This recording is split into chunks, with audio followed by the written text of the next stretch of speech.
Bismillahirrahmanirrahim. Assalamualaikum warahmatullahi wabarakatuh.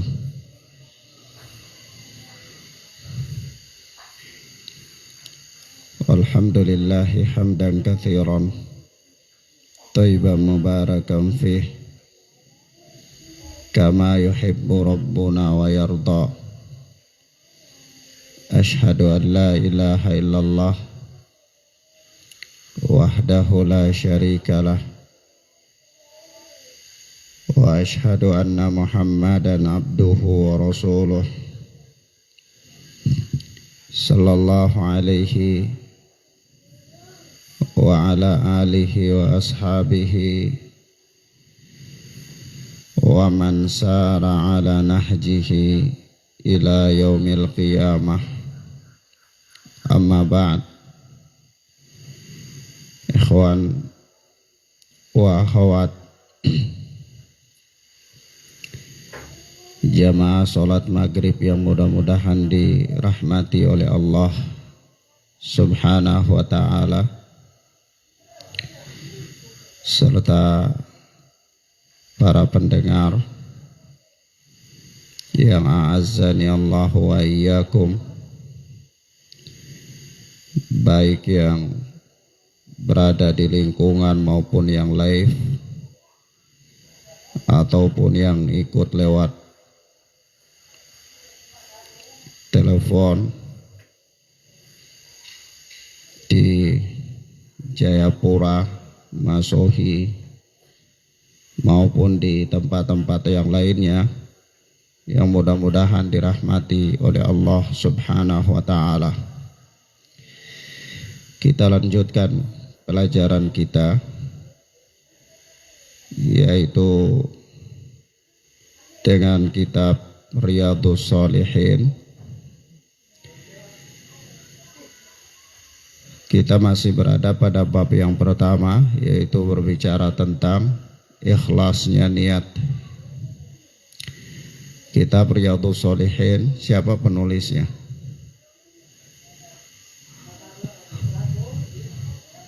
Abu Yahya Zakaria bin Syaraf An-Nawawi rahimana wa rahimahullah. Beliau bermadhab Syafi'i. Baik. Kita sampai pada hadis yang ke berapa? Keempat. Berkata Al-Imam An-Nawawi rahimana wa rahimahullah, wa an Abi Abdillah Jabir bin Abdillah Al-Ansari radhiyallahu anhuma qala,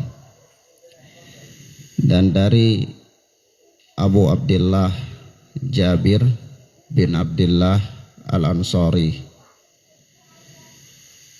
Jabir bin Abdillah Al-Ansari adalah seorang sahabat Nabi sallallahu alaihi wasallam. Nama kunyah beliau Abu Abdillah. Nama aslinya Jabir, nama bapaknya Abdullah. Sebab itu ya, kalau dalam penamaan Islam itu dianjurkan satu suku kata saja. Kenapa? Karena terkenal di dalam kebiasaan Islam itu, kalau nama yang terdiri dari dua suku kata, berarti nama yang di belakang itu nama bapak. Jadi kalau nama orang itu misalnya namanya Abdullah Ibrahim, maka itu otomatis orang Arab tahu bahwa Ibrahim itu nama bapak dari Abdullah. Maka kadang-kadang kita ini ya asal Arab-Arab, kita kasih nama anak itu sampai 2-3 suku kata. Kasihan, terlalu panjang. Ya. Jadi yang sunnah itu satu suku kata saja. Kalau namanya Abdullah, Abdullah. Kalau Maryam, Maryam. Kalau Fatimah, Fatimah. Nggak usah Mekar, Maryam, apa begitu, bintang, bulan. Terlalu banyak. Terlalu banyak. Maka dari itu menamakan anak dengan lebih dari 2 suku kata atau lebih dari suku kata itu makruh dalam Islam. Makruh. Sebab itu kalau kita di Arab ya, atau orang-orang yang hendak ke Arab, itu dia buat paspor, itu namanya terdiri dari 2 suku kata. Paling banyak 3 itu nama kakeknya. Suku kata yang ketiga itu nama kakeknya. Jadi misalnya siapa? Fulan, nah itu berarti yang pertama namanya, yang kedua nama bapaknya, yang ketiga itu nama kakeknya. Jadi kalau kita namanya Sekar Mawar Bintang ya nanti orang tahu, orang Arab tahu namanya Sekar, Mawar itu nama ibunya, Bintang itu nama neneknya. Ya. Jadi makruh penamaan nama dengan yang demikian. Satu-satu suku kata saja. Nah, maka di sini apa? Ikhwana fiddin azani Allah wa iyyakum. Jabir adalah salah seorang sahabat. Nama kunia beliau Abu Abdullah, nama kakeknya adalah Abdullah. Beliau sahabat Ansar. Beliau sahabat Ansar artinya penduduk asli kota Madinah. Sebagaimana telah dimaklumi ya, sahabat-sahabat Nabi Sallallahu Alaihi Wasallam ya secara garis besar itu terklasifikasi menjadi 2 kelompok, yaitu yang namanya kelompok Muhajirin dan kelompok Ansar. Kelompok Muhajirin itu adalah orang-orang yang berhijrah, yaitu berhijrah dari Makkah ke Madinah ya dalam rangka untuk menyelamatkan agama mereka.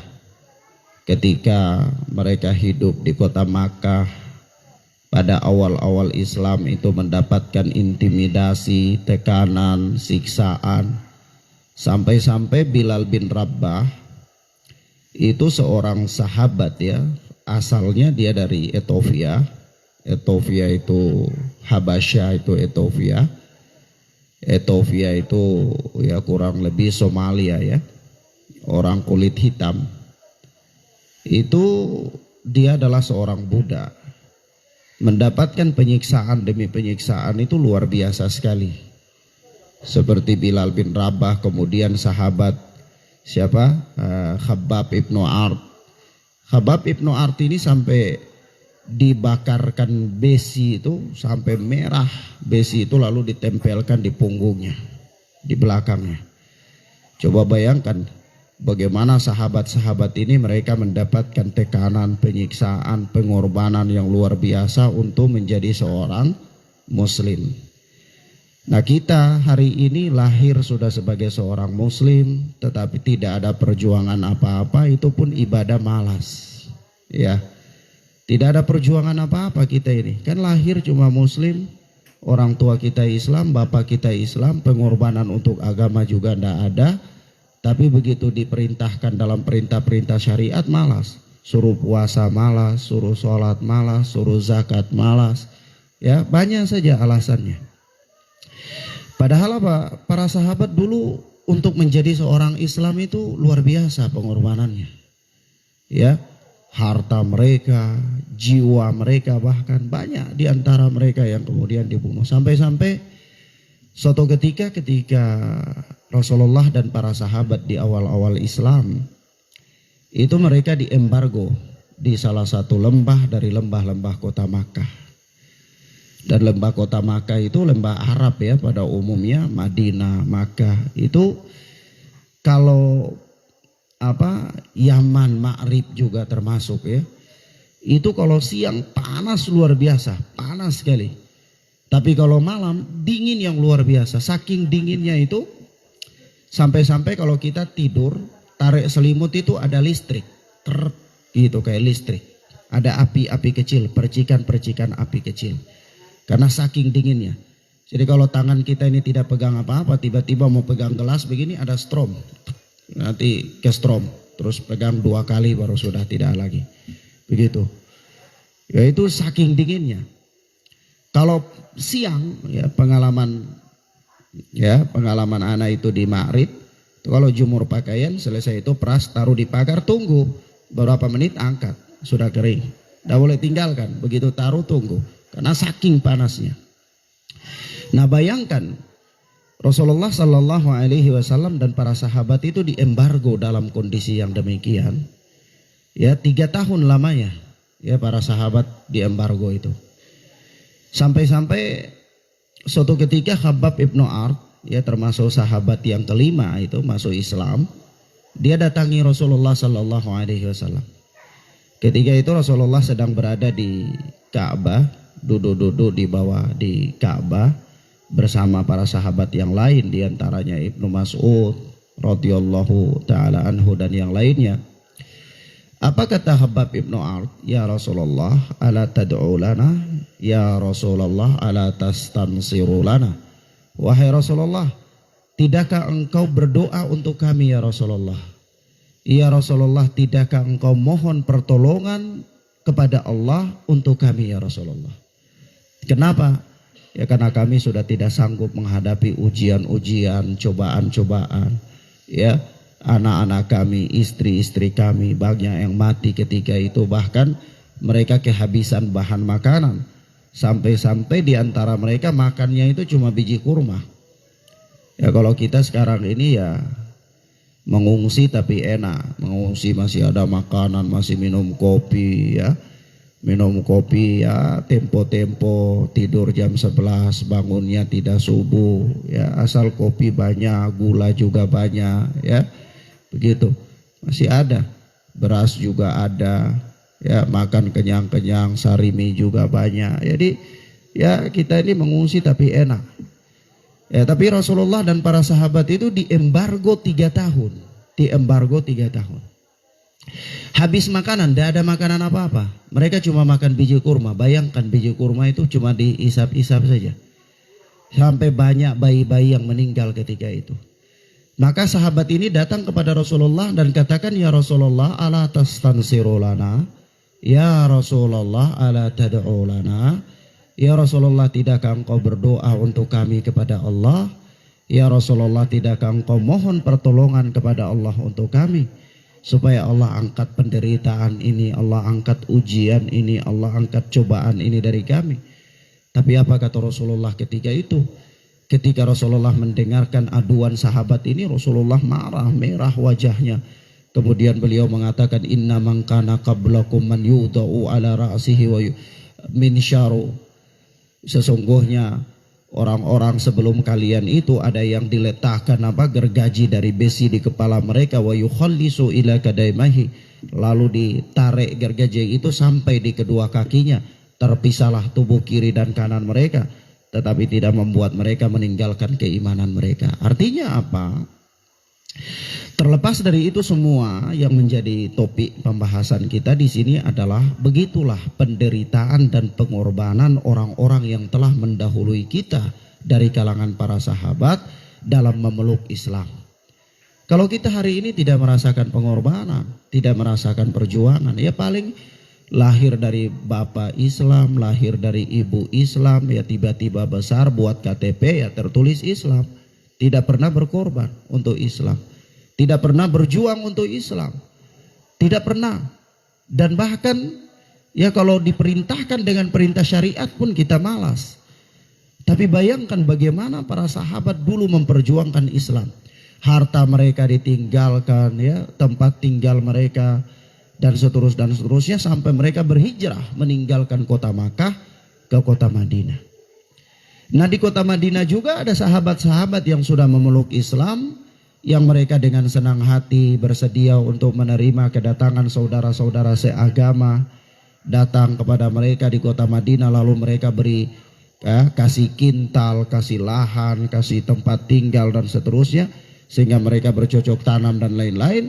Maka kelompok inilah yang dinamakan dengan kelompok Ansar, orang-orang yang memberi pertolongan, memberikan bantuan. Kelompok Ansar ini sebenarnya telah dinamakan oleh Allah dalam beberapa ayat Al-Quran. Bukan hanya kepada para sahabat, tetapi juga kepada pengikut-pengikut Nabi Allah Isa alaihi salatu wassalam. Yaitu ketika Nabi Allah Isa mendapatkan tekanan-tekanan dalam mendakwakan agama, itu Nabi Isa katakan dalam surat Shad itu, ya wa idh qala Isa ibnu Maryam lil hawariyina man ansari ilallah. Begitu firman Allah, ketika Isa putra Maryam berkata kepada orang-orang, kepada sahabat-sahabat setianya, ya, Sahabat-sahabat setia Nabi Allah Isa itu orang-orang yang berjuang bersama Nabi Allah Isa. Orang-orang yang selalu mendampingi Nabi Allah Isa. Ya, melakukan apa saja, berkorban, berjuang demi tersebarnya dakwah.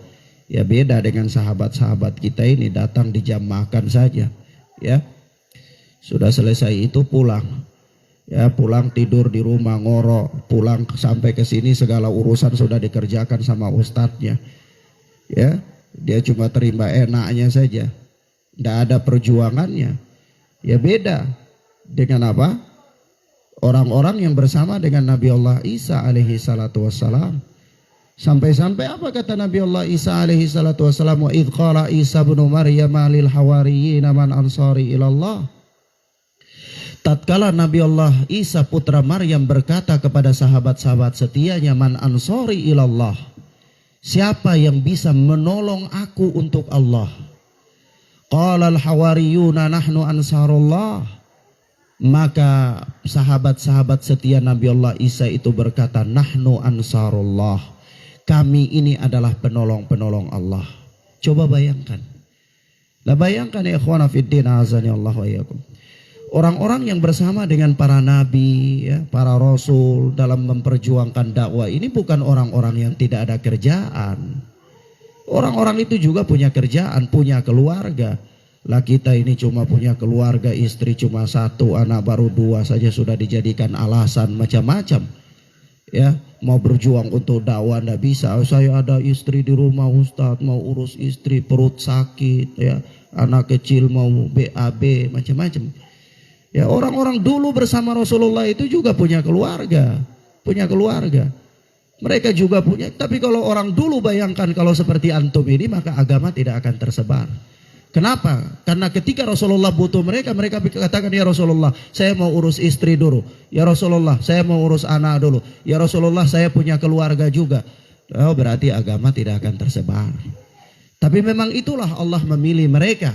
Karena mereka orang-orang yang hatinya paling bersih, pengorbanannya paling mantap, perjuangannya paling bagus. Maka wajar kalau Allah memberikan mereka rekomendasi untuk masuk surga. Yaitu apa kata Allah Subhanahu wa taala? As-sabiqunal awwaluna minal muhajirin wal ansar walladzina tabauhum bi ihsan radhiyallahu anhum wa radu an. Perhatikan di sini ayat ini, Allah Subhanahu wa taala mengatakan orang-orang yang pertama masuk Islam dari kalangan muhajir dan ansar, ya, dan orang-orang yang mengikuti dengan mereka dengan baik, Allah ridho kepada mereka dan mereka pun ridho kepada Allah. Jadi wajar kalau Allah meridhoi mereka. Kenapa? Karena perjuangan mereka, ya, pengorbanan mereka, apapun mereka berikan demi tegaknya agama ini. Maka jangan enak-enak duduk ongkang-ongkang kaki setiap malam nonton bola lalu mau mengharapkan masuk surga. Tidak, surga itu bukan payung, ya. Ya, Allah Subhanahu wa taala masuk surga itu bukan kayak masuk bioskop. Ya, kalau masuk bioskop ya enggak apa-apa, cuma antum jual-jual apa saja begitu dapat uang, ya beli tiket masuk. Tapi surga bukan begitu, mahal bayarannya, pengorbanannya mahal. Ya, para nabi dulu sampai ada yang dibunuh.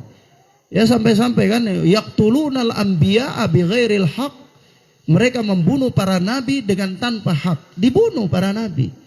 Ya kan, memang surga mahal. Hadiah surga itu bukan kayak orang hadiah payung, atau bukan kayak orang masuk bioskop. Lah kita ini ongkang-ongkang nonton bola dari malam sampai hampir siang, tidak sholat subuh lalu menghayal mau meninggal mati mau masuk surga. Aduh, kayaknya itu hayalan yang jauh panggang dari api. Maka ikhwana fiddin azani Allah wa iyyakum, di sini sahabat Jabir bin Abdullah ini adalah sahabat Ansar. Dia adalah sahabat Ansar, yakni sahabat, ya, penduduk asli kota Madinah yang diberikan julukan sebagai orang Ansar karena baiknya mereka dalam memberikan pelayanan, ya, kepada saudara-saudara mereka yang datang berhijrah. Ini kita baru jadi tuan rumah sedikit melayani tamu yang datang mengungsi di ma'had, saya semua hilang. Tidak ada yang bisa layani, semua ngurus ini ngurus itu, gimana, ya. Datangnya orang ke tempat antum itu sebenarnya suatu rahmat yang besar. Allah memberikan Anda peluang untuk melayani umat. Bukan Anda harus tidur-tidur di rumah. Emang antum sendiri punya keluarga. Para sahabat juga begitu, punya keluarga dulu. Tapi mereka berkorban. Mereka berkorban. Dan duduk tidur peluk istri setiap hari. Kalau setiap hari peluk istri, ya bagaimana agama ini mau berkembang? Ya. Bagaimana antum mau berjuang untuk sama-sama menegakkan agama ini kalau setiap hari cuma peluk-peluk istri? Maka perjuangan para sahabat itu luar biasa. Pelayanan mereka terhadap umat itu luar biasa, ya. Bukan hanya Rasulullah Sallallahu Alaihi Wasallam sendiri yang berjuang, tetapi didampingi oleh para sahabat yang memang luar biasa perjuangan mereka dan pengorbanan mereka, sampai-sampai mereka diberikan julukan Ansar, orang-orang Ansar, para penolong. Ansar itu penolong, dan julukan itu diberikan oleh Allah, ya, bukan diberikan oleh gubernur. Ya, kalau gubernur yang berikan julukan ya tidak ada nilainya, ya gubernur juga cuma pencuri, ya, dengan nama korupsi apa, ya tidak ada nilainya. Tetapi yang memberikan julukan ini adalah Allah Subhanahu wa Ta'ala. Maka sahabat Jabir bin Abdullah ini berkata, kunna ma'an Nabi sallallahu alaihi wasallam fi ghazatin. Dulu kami pernah bersama Nabi sallallahu alaihi wasallam dalam satu peperangan. Faqala, maka Nabi bersabda, inna bil madinati la rijalan ma sirtum masiran wa la qatatum wadiyan illa kanu ma'akum habasahumul marad. Kata Nabi Shallallahu Alaihi Wasallam, sesungguhnya di kota Madinah itu ada sekelompok laki-laki masirtum masiran, yang tidaklah kalian ini melewati suatu jalan, wala qata'tum wadiyan, dan tidak pula kalian menuruni suatu lembah, illa kanu ma'akum, kecuali mereka itu bersama dengan kalian. Habasahumul marad, mereka terhalang karena sakit. Wa fi riwayatin, dan di dalam suatu riwayat yang lain, illa syarikukum fil ajri, kecuali mereka itu berserikat dengan kalian dalam masalah pahala. Kata Imam Nawawi, rawahul Bukhari, dan Al-Imam Al-Bukhari rahimahullah meriwayatkan an Anasin radhiyallahu anhu, dari Anas bin Malik yang Allah telah meridainya. Anas bin Malik ini ibunya bernama Ummu Sulaim. Anas bin Malik ini masih 10 tahun, ya, ketika sudah 10 tahun itu dibawa oleh ibunya Ummu Sulaim ke hadapan Rasulullah untuk menjadi pelayan Rasulullah. Jadi Anas bin Malik itu melayani Rasulullah dari usia 10 tahun sampai usia 20 tahun. Karena begitu usia 20 tahun Rasulullah wafat. Anas bin Malik ini ibunya bernama Ummu Sulaim, sedangkan bapaknya ini kafir dan mati dalam keadaan kafir. Bapaknya tidak mau masuk Islam, peminum khamar kelas berat.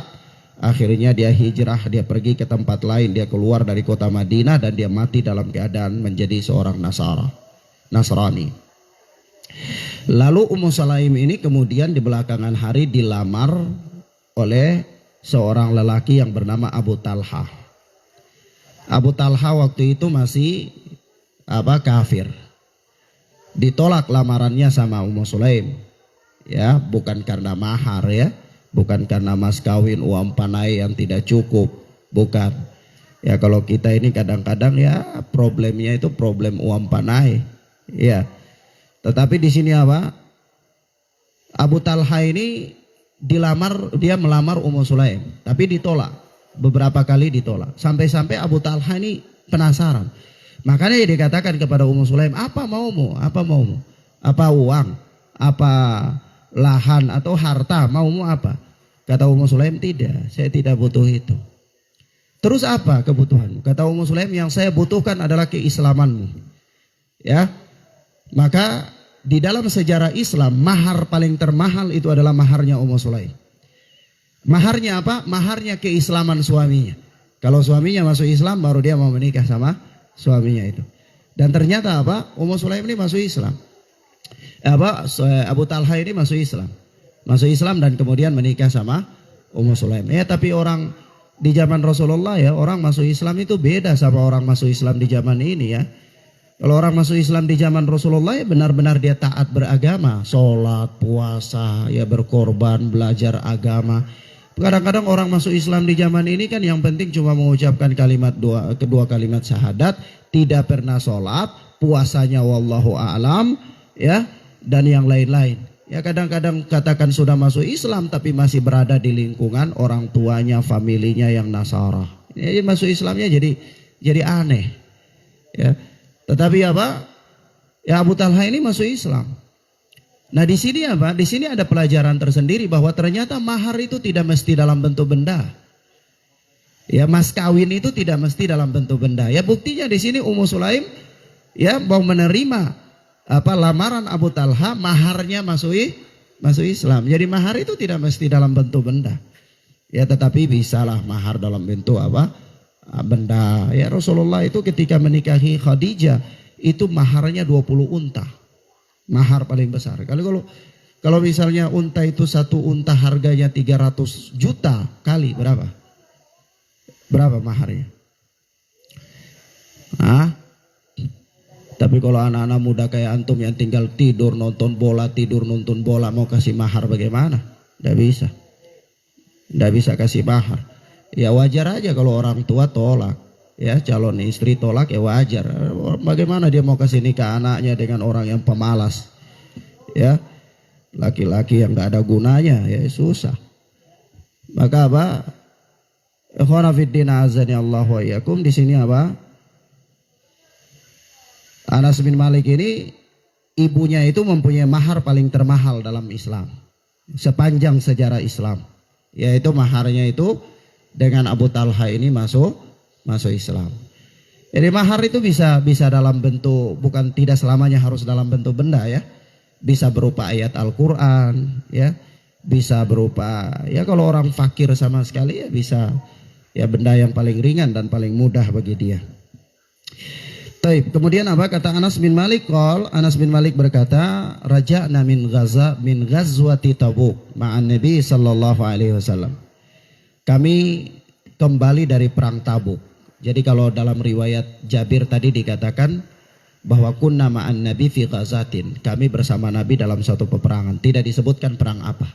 Tetapi di dalam riwayat Anas bin Malik dikatakan perang apa? Perang Tabuk. Jadi ini riwayat saling menafsirkan ya. Jadi kalau baca hadis itu kadang-kadang hadis satu ditafsirkan oleh hadis yang lain. Nah itulah makanya belajar agama itu harus tuntas. Kalau tidak tuntas nanti sampainya di hadis yang satu tidak ada penjelasannya bisa bingung. Bahkan bisa sesat. Makanya harus tuntas. Jangan datang hari ini 1 bulan lagi baru muncul ya. Nanti sudah tuntas kasihan. Ya bisa salah paham. Bisa salah paham. Ya karena kalau datang pas di yang ustadz lagi ngajar tentang sesuatu yang lain, besoknya nanti sudah berubah yang lain, nggak tahu karena Anda hadir. Ya, jadi belajar agama itu harus tuntas. Maka di sini apa? Kemudian kata Anas bin Malik, raja'na min ghazwati Tabuk ma'an Nabi sallallahu alaihi wasallam. Kami suatu ketika kembali dari perang Tabuk bersama Nabi sallallahu alaihi wasallam. Faqala, maka Nabi sallallahu alaihi wasallam bersabda, inna aqwaman khalfana bil Madinah. Sesungguhnya ada sekelompok laki-laki yang tertinggal dari kami di kota Madinah. Masalakna syi'ban wala wadiyan illa wa hum ma'ana. Tidaklah kami mendaki gunung maupun menuruni lembah kecuali mereka bersama kami. Habasahumul udru. Hanya saja mereka terhalang karena udur. Taib. Di sini di riwayat Anas bin Malik dikatakan terhalang karena udur. Tidak dikatakan udurnya apa. Ya. Tetapi di riwayat Jabir yang kita bacakan di awal tadi itu terhalang karena mereka sakit. Habasahumul marad. Mereka terhalang karena sakit. Berarti riwayat Anas bin Malik ditafsir oleh riwayat Jabir. Terhalang karena udur. Udur apa? Udurnya sakit. Ya. Nah, taib. Bisa paham ini rentetan hadis? Bisa? Paham Al-Farabi? Paham? Nah. Udurnya apa di sini? Kenapa udurnya sakit? Dari mana antum katakan sakit? Naam, ditafsirkan dalam hadis Jabir. Ya. Baik, barakallahu fikum. Jadi apa di sini, ikhwan? Di dalam hadis ini ada beberapa pelajaran. Pelajaran yang paling pertama, begitu besar kedudukan niat. Sampai-sampai jika seseorang terhalang karena suatu perkara, tapi karena niatnya yang kuat, dia tetap mendapatkan pahala. Dia tetap mendapatkan apa? Pahala. Coba bayangkan, orang-orang ini dia punya niat kuat untuk berperang, tapi dia terhalang karena sakit, karena udzur. Tapi apa? Rasulullah katakan dia tetap dapat pahala. Ya. Oleh sebab itu, ya sebagai seorang muslim yang baik keislamannya, hendaklah dia memperbanyak berniat untuk melakukan kebaikan. Memperbanyak untuk melakukan kebaikan apa saja. Ya, nanti kalau misalnya dia terhalang karena ada udzur, maka insya Allah dia tetap mendapatkan pahala. Karena apa? Karena kuatnya niatnya. Sama dengan orang yang sering puasa Senin Kamis. Dia sering puasa Senin Kamis, tiba-tiba suatu saat dia sakit. Lalu di hari Senin dia tidak puasa, atau di hari Kamis dia tidak puasa. Dia dapat pahala apa tidak? Dapat pahala puasa Senin Kamis meskipun dia tidak berpuasa. Kenapa? Karena dia sudah sering melakukan ibadah tersebut dan besar niatnya untuk melakukannya, hanya saja karena dia sakit. Begitu pula amalan-amalan yang lain. Ya, maka hadis ini memberikan pelajaran kepada kita bahwa begitu besar kedudukan niat, sehingga apabila seseorang terhalang dari melakukan suatu amalan karena udzur syar'i, maka dia tetap mendapatkan pahala. Dia tetap mendapatkan pahala. Sebab itu banyak ketentuan dalam hukum Islam ya. Misalnya kalau puasa Ramadan, orang yang tidak bersafar itu kan dia diwajibkan berpuasa. Tapi kalau orang yang sedang musafir, itu dia diberikan keringanan untuk tidak puasa Ramadan, tapi nanti dia ganti pada hari-hari yang lain. Pertanyaannya, apakah dia mendapatkan pahala? Jawabannya dia dapat pahala. Kenapa? Karena dia sedang berada dalam udzur yang diberikan oleh agama, bahwa dia diberikan keringanan tidak berpuasa. Ya. Begitu pula orang yang sering melakukan sholat sunnah, rajin melakukan sholat sunnah, rawatib, tapi tiba-tiba suatu saat dia sakit. Atau dia dalam perjalanan, di bis misalnya, ada seseorang dia selalu melakukan sholat duha. Tiba-tiba di waktu pagi, di waktu duha, dia itu dengan mobil tidak bisa sholat. Ya, maka dia dapat pahala apa tidak? Jawabnya dia dapat pahala. Kenapa? Karena dia punya niat yang kuat. Kalau dia punya niat yang kuat melakukan sholat duha, dan sholat duha telah menjadi kebiasaan bagi dia, lalu dia terhalang karena udzur, dia tidak melakukannya, maka dia tetap mendapatkan pahala. Ya, di sini intinya apa? Intinya seseorang itu dia harus banyak-banyak untuk berniat melakukan kebaikan. Andai dia terhalang dari melakukan kebaikan, maka dia tetap mendapatkan pahala. Ya, di sini kuatnya niat. Maka kemudian di dalam permasalahan kuatnya niat ini ada beberapa catatan yang perlu kita berikan. Pertama, karena kuatnya niat, sehingga amalan yang sejenis yang bisa dilakukan pada satu waktu itu dengan satu niat bisa mendapatkan beberapa pahala. Maksudnya begini, seseorang dia berwudu lalu dia masuk masjid, tetapi dia masuk masjid ini sudah selesai adzan atau sedang adzan, dia belum sholat. Sampai selesai adzan, dia berada di antara tiga sholat sunnah. Apakah dia mau sholat sunnah sesudah wudu lebih duluan, ataukah dia mau sholat tahiyatul masjid lebih duluan, ataukah dia mau sholat qabliyah lebih duluan? Iya, ada tiga sholat sunnah. Dia mau lakukan mana yang lebih duluan? Maka di sini berdasarkan ya penjelasan tentang kuatnya niat, maka orang ini bisa satu kali sholat 2 rakaat dengan tiga niat sholat tersebut. Maka jadi dia berniat untuk 3 sholat tersebut, ya ini sesudah wudu, tahiyatul masjid dan qabliyah, lalu dia melakukan sholat 2 rakaat, maka dia mendapatkan 3 pahala dari 3 sholat. Asal ibadahnya sejenis. Sama dengan puasa sunnah. Seseorang sering melakukan puasa sunnah, Senin Kamis misalnya. Kemudian bertepatan dengan puasa Arafah. Kebetulan hari Arafah itu jatuh pada hari Kamis. Lalu dia mau bagaimana? Apakah dia puasa Kamis atau dia mau puasa Arafah? Bingung dia. Ini kan ada 2 puasa sunnah ini berkumpul pada suatu waktu. Maka dalam kondisi demikian dia boleh berniat untuk 2 puasa tersebut. Dia boleh apa? Berniat untuk 2 puasa tersebut. Sehingga ketika dia 1 kali puasa saja dia bisa mendapatkan pahala atas 2 puasa tersebut. Puasa Arafah maupun puasa Kamisnya. Perhatikan baik-baik. Apabila amalan tersebut sejenis dan dilakukan bisa pada 1 waktu. Tetapi kalau amalannya tidak sejenis dan hukumnya sama, yakni statusnya sama, amalannya itu bukan 1 wajib 1 sunnah, bukan. Tetapi dua-duanya adalah amalan sunnah. Sehingga pertanyaan, Ustadz, kalau begitu ada seorang wanita dia puasa ganti. Dia puasa ganti, puasa qadha. Tapi di hari Senin dan hari Kamis, bolehkah dia berniat puasa ganti dan puasa Senin atau puasa Kamis? Jawabannya tidak boleh. Kenapa? Karena puasa ganti itu wajib, sedangkan puasa Senin atau puasa Kamis adalah sunnah. Tidak bisa. Kecuali dua-duanya sama-sama sunnah. Iya, paham ya? Sampai sini paham? Baik. Ini catatan yang kita berikan berdasarkan apa? Hadis-hadis yang berbicara tentang besar kedudukan niat. Ya, sehingga apabila seseorang terhalang dari suatu udzur, ya, dia mendapatkan udzur yang syar'i dari melakukan suatu amalan, maka dengan besarnya niat itu dia bisa mendapatkan pahala atas amalan tersebut. Wallahu a'lam bissawab. Kemudian hadis yang berikut ini adalah hadis ini, pelajaran yang berikut dari hadis ini menunjukkan kepada kita tentang apa? Luasnya rahmat Allah Subhanahu wa taala. Ya, dan kemudahan-kemudahan yang Allah berikan kepada umat ini.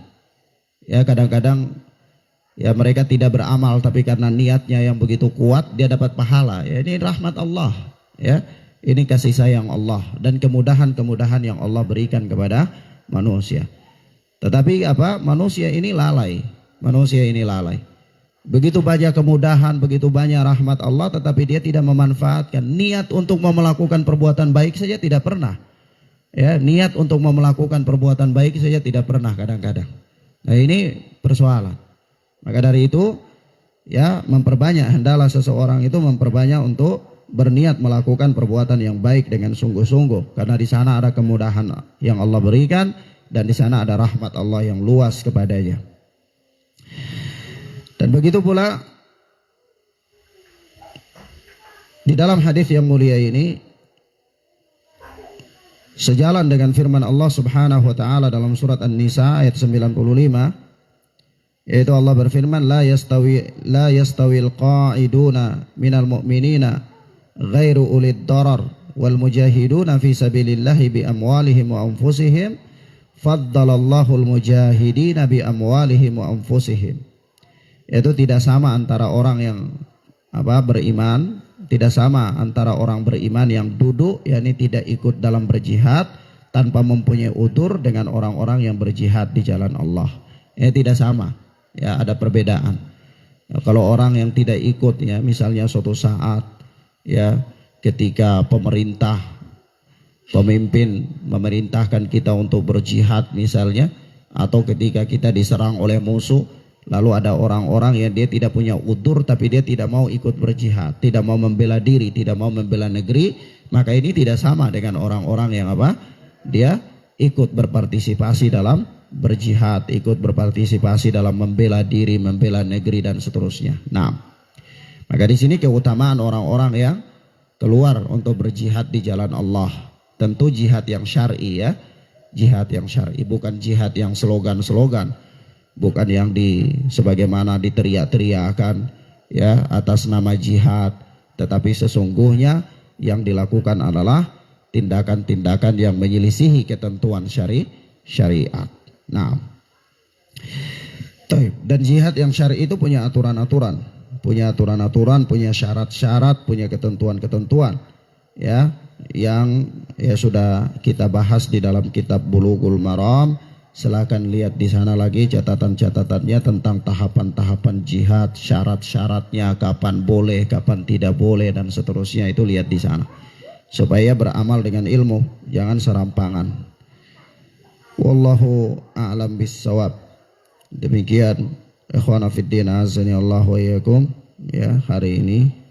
Ya ini pelajaran yang bisa kita bacakan, kita sampaikan pada kesempatan yang mubarakah ini, mudah-mudahan bermanfaat. Ya kita ini belajarnya sedikit-sedikit saja, jangan banyak-banyak. Ya karena kita mau ingat beli bawang, beli tomat, nanti kita mau ingat hadis juga susah. Ya. Jadi hadisnya sedikit-sedikit supaya gampang ingat. Wallahu a'lam bissawab. Hadanallahu wa iyyakum wa barakallahu fikum. Allahumma yassir lana wa la tu'assir alaina. Allahumma barik lana fima a'tait.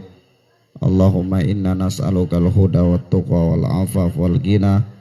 Allahumma inna nas'aluka rizqan thayyiba wa ilman nafi'a wa amalan mutaqabbala. Wa sallallahu ala nabina Muhammad wa ala alihi wa sahbihi wa sallam. Subhanakallahumma bihamdika asyhadu an la ilaha illa anta astaghfiruka wa atubu ilaik.